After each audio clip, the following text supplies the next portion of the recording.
안녕하세요. 윤재짜유 시작 투동자연구소입니다. 월급으로 1억 모으기 에피소드 네 번째 시간이에요. 에피소드 네 번째에 오는데 거의 뭐 한 달 정도 걸린 것 같아요. 3월달에 좀 많이 바빠가지고 영상을 많이 찍지 못했는데 이제 좀 많이 마무리돼서 뭐 늘 하는 얘기지만 이제는 영상을 좀 많이 만들 수 있지 않을까 뭐 그렇게 좀 기대를 하고 있습니다. 에피소드 네 번째는 3월달 이제 월말 정산을 좀 한번 해볼 거예요. 3월달은 제가 월급으로 1억 모으기를 시작하고 온전하게 한 달을 지낸 그러한 달이에요. 그래서 한 달간 열심히 이제 가계부도 쓰고 했으니까 이제 제가 목표로 했던 그 금액을 모을 수 있었는지 1억을 모으는데 가능성은 있는지 그런 것들을 좀 결과를 말씀드리려고 영상을 촬영하고 있습니다.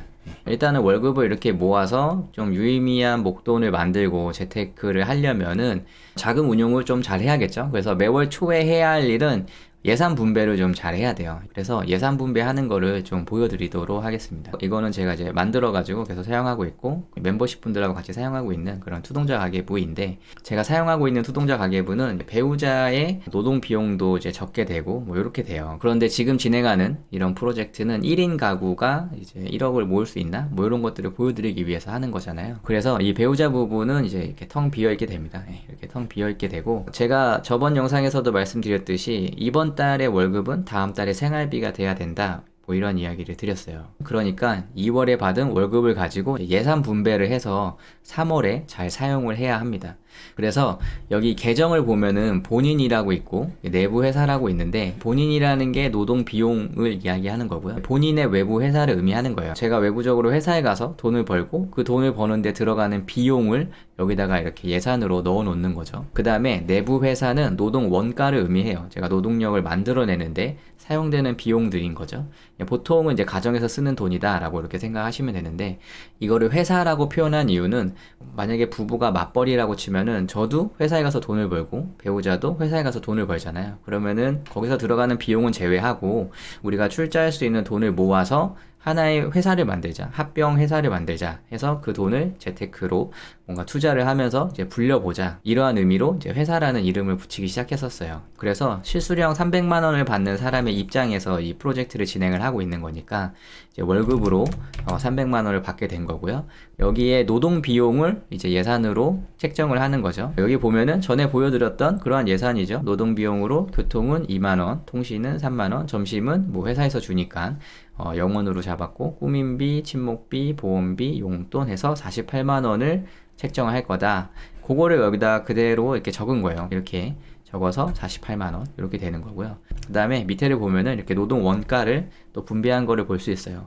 주거비로 50만 원, 생활비로 15만 원, 통신비 4만 원, 관리비 15만 원, 뭐 경조사비는 뭐 지인 경조사에 10만 원을 넣는 경우도 있고 여러 가지가 있겠지만 저는 그냥 명목상 이렇게 5만 원씩 넣었어요. 부모님 경조사, 지인 경조사 이렇게 넣었고 그 다음에 납세는 뭐 지금 사회초년생은 세금 낼 게 없을 거예요. 일단 빵원으로 해놨고 그 다음에 변동경비로 기타를 넣었는데 이 목록들 말고 들어가는 그런 기타 비용이 들어갈 수 있잖아요. 그런 것들을 예측은 하기 힘들 거예요. 그래서 보통 기타 비용이 발생을 하면은 생활비로 이렇게 목록을 지정을 하거든요. 그런데 그러지 못한 경우도 있을 수 있어요. 근데 언제 어떻게 기타 비용이 발생할지 모르니까 그래서 이렇게 비상금을 만들어 놓습니다. 이건 뭐냐면 이제 외부 회사에서 300만 원을 받아서 이렇게 비용을 제외하고 내가 252만 원을 출자를 한다. 내부 회사에. 그래서 그 내부 회사의 비용은 이렇게 된다. 이런 의미예요. 그런데 이 돈을 이렇게 6개의 계좌에서 관리한다. 라고 이제 가정을 한 거죠. 그러니까 가상의 계좌를 생각을 한 거예요. 이걸 진짜로 이렇게 계좌를 나눠가지고 관리를 하면 조금 복잡할 테니까 가상으로 계좌를 이렇게 만들어 놓으면은 복식부기로 가계부를 이렇게 만들 수 있어요. 그러니까 항목만 지정해주면은 고정비 계좌에서 이 정도 돈이 있는데 내가 쓴 항목에 따라서 돈이 빠져나가게. 그래서 이 보유자산으로 이렇게 표시가 되게. 이런 식으로 만들 수 있거든요. 그래서 그런 식으로 만들었던 거고 이 고정비 계좌의 69만 원은 이 월세, 통신비, 관리비 이렇게 세 개를 고정비 계좌로 이제 관리한다 이런 거죠. 고정 경비가 나가는 거니까 여기서 나가게 되는 거고 생활비는 이제 생활비 이렇게 되는 거고 부모님 계좌, 여행 계좌는 지인 경조사. 그러니까 이거는 어떤 의미냐면은 지인 경조사의 금액이 남게 되면은 뭐 연말에 여행을 떠날 거다 뭐 이러한 의미로 그냥 만들어 놓은 거고요. 그 다음에 이 노동 원가에는 없지만 이렇게 비상금 계좌가 있어요. 그러니까 출자금에서 요 금액들 빼고 나서 5%를 이제 비상금 계좌로 적립을 하겠다. 이렇게 하는 거죠. 비상금 계좌는 좀 필요할 때가 있어요. 기타 비용으로 나갈 때가 있거든요. 그럴 때 생활비가 이제 모자르게 되면 이렇게 비상금 계좌로 지정을 하는 그런 상황이 될 수 있습니다. 그래서 저는 5%로 이렇게 해놨는데 뭐 경우에 따라서 10%로 해도 되고 뭐 20%로 해도 되고 뭐 그거는 본인의 자율적으로 이렇게 하시면 되겠죠. 그래서 저는 5%로 해요. 그래서 내가 한 달에 투자할 수 있는 그러한 투자예비 계좌에 150만 원 정도를 넣고 투자를 할 수 있게 이렇게 예산을 이제 분배를 해 놓는 거죠. 이런 식으로 해서 가계부를 이제 쓰기 시작하는 겁니다. 3월을 이렇게 분배를 했어요. 그러면은 이제 3월 달에 가계부를 이제 월말 정산을 한번 해볼 텐데, 요거를 이제 보여드리는 이유가 사실 이 가계부를 이렇게 보여드리면은 노동 원가랑 이렇게 비용을 나누는 걸 좀 힘들어 하시는 분들이 있어요. 원가가 뭐고 비용이 뭐지? 이런 것들이 좀 생소하기도 하고, 그리고 제가 지인 상대로 이렇게 티칭을 한 그런 적도 있었는데, 요런 거 좀 나누는 거를 좀 헷갈려 하시더라고요. 그래서 이 가계부를 좀 보여드리면은 좀 이런 항목들을 나누는 거가 좀 수월해지지 않을까 해서 한번 보여드리는 겁니다. 일단 3월이니까, 3월 1일, 월세를 제가 지금 내지는 않지만 월세를 내는 걸로 이렇게 치자고 했잖아요. 그래서 50만 원이 나갔다. 월세가 현금으로 고정비 계좌에서 나갔다. 계정은 내부 회사죠. 왜냐면은 월세 계정은 내부 회사예요. 여기 노동 원가로 보는 거죠. 그래서 내부 회사고. 그 다음에 쿠팡에서 디퓨저 샀다. 이것도 소비 분류는 생활용품, 신용카드 이용해서 샀고 소비 계좌는 생활비 계좌에서 돈이 빠져나갔다. 이렇게 보는 거예요. 근데 신용카드를 긁었는데 생활비 계좌에서 돈이 빠져나가지는 않죠. 당장은. 그죠? 다음 달에 빠져나갈 텐데 이걸 이렇게 적는 이유가 예산을 이미 책정을 했고 예산을 책정을 하면은 다른 시트에 예산이 이렇게 딱 들어가 있어요. 들어가 있는데 여기서 이 금액을 이렇게 지정을 하는 순간 그 돈이 빠져나가게 되는 거예요. 그러니까 복식북이죠. 복식북이처럼 작성을 할 수 있어서 내 예산이 얼마 빠져나갔구나, 얼마가 남았구나 이런 것들을 쉽게 파악을 할 수 있기 때문에 이렇게 지정을 해서 가계부를 쓰는 겁니다. 그래서 내부 회사로 이렇게 계정도 지정을 하고 그다음에 5일날 뭐 실손보험료 나갔죠. 29,340원이 나갔는데 신용카드로 했고 소비계좌가 없어요. 왜냐면은 이거는 본인 계정이기 때문이에요. 본인의 노동 비용이기 때문에 소비계좌에서 빠져나갈 게 없는 거죠. 왜냐면은 이 현금흐름 탭에서 이미 48만 원을 예산 분배를 한 거예요. 이 48만 원이라는 노동 비용은 사실 휘발성 비용이에요. 이미 48만 원은 그냥 휘발되는 거다, 없어질 거다 라고 이렇게 보는 거죠.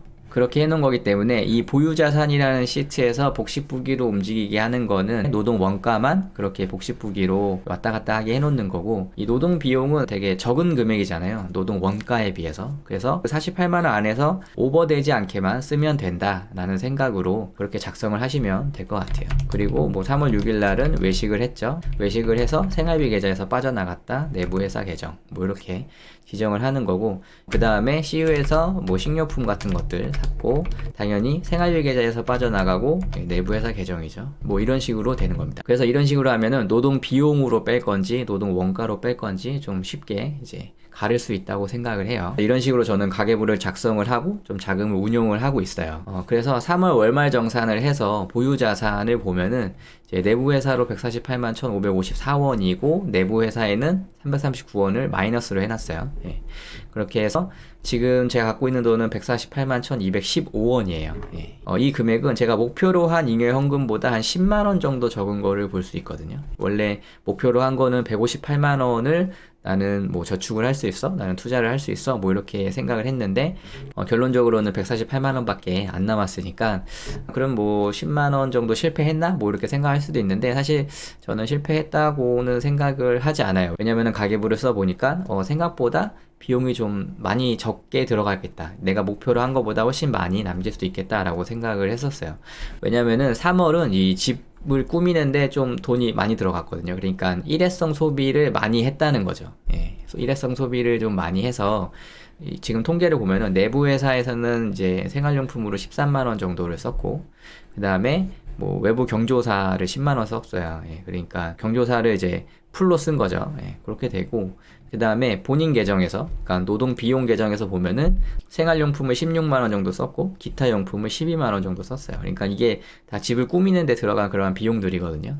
그러니까 침목비, 꾸민비 쓸 거를 여기다가 썼다 이렇게 보면 되는데 이게 처음에 이제 여기 오피스텔 들어왔을 때 이딴 식으로 돼 있었죠. 집이 이딴 식으로 돼 있었는데 지금은 이 모습이에요.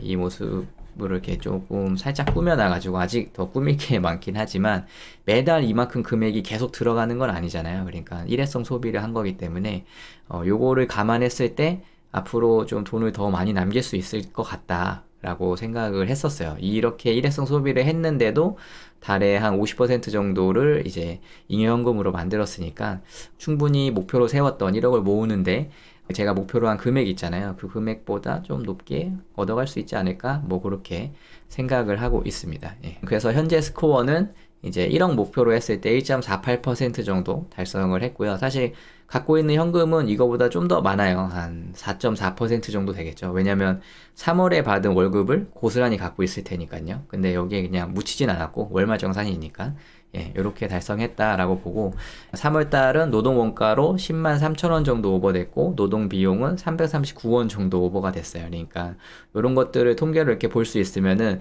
다음 달에는 요 부분을 조금 조정을 해야겠다. 지금 생활용품 부분을 좀 조정을 했으면 됐잖아요. 그러한 부분을 좀 조정할 생각이고 그다음에 노동 비용도 이제 생활용품이나 뭐 기타 용품 조정하면은 충분히 많이 남길 수 있겠다. 뭐 그런 생각을 좀 했었습니다. 그래서 결론적으로는 뭐 첫 달 치고는 좀 선방했다. 뭐 그렇게 생각을 하고요. 제가 이런 것들 이렇게 좀 디테일하게 보여드리는 이유는 사실 제 책을 보고서 이제 카페에 오시는 분들이 많아요. 예, 오시는 분들이 많은데 사실 그런 분들이 이제 자산 관리를 좀 잘 하시는 그런 분들이라기보다는 이제 막 시작하고 싶어서 이렇게 오시는 분들이 좀 많은 것 같아요. 그래서 그런 분들한테 조금 도움이 되지 않을까 싶어서 이런 것들을 좀 짜잘하지만 좀 되게 중요한 부분이라고 생각하거든요. 그래서 이런 것들이 좀 도움이 됐으면 좋겠다는 생각을 좀 한번 해봅니다. 예. 그래서 이런 영상 만드는데 뭐 그렇게 시간이 오래 걸리지도 않는데 뭐 그렇게 바빴나 싶기도 하지만 이거 꾸미고 막 이거 사고 막 고민하는데 시간과 돈을 이제 너무 많이 썼습니다. 근데 나름 이 집 꾸미기라는 거가 조금 재밌는 것 같아요. 예, 재밌는 영역인 것 같고 이제 그 재미를 좀 벗어나서 이제 해야 할 일이 있으니까 앞으로 좀 영상 많이 찍어서 올리도록 하겠습니다. 예, 그리고 카페에서도 좀 소통을 좀 많이 했으면 좋겠어요. 오늘 영상은 여기까지 하겠습니다. 영상 도움이 되셨다면 좋아요, 구독하기, 알림 설정 부탁드리겠습니다. 감사합니다.